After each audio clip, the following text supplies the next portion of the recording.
Rejection is a bitter feeling for anyone, whether adult or child, animal or human. It is an experience that undermines self-esteem and hurts the heart, especially if we talk about a creature looking for a home.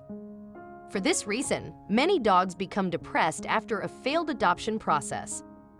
It was precisely this circumstance that caused the protagonist of the story to isolate himself for several days, looking sadly at a gray wall.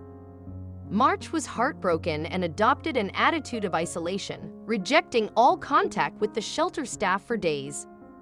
When he was photographed, March lived in the shelter of the Philadelphia Animal Care and Control Team, ACT Philly, after he was found by a local worker and decided to pick him up.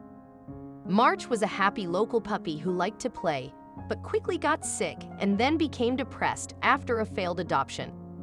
All the joy that characterized the animal fell away and took a withdrawal attitude, reflecting its deep sadness. His scene, staring at the gray wall, was captured and shared on the hammocks by local journalist Dawn Timoney. Dawn got what she wanted with the image, move the audience, and start a campaign to find a new home for the creature.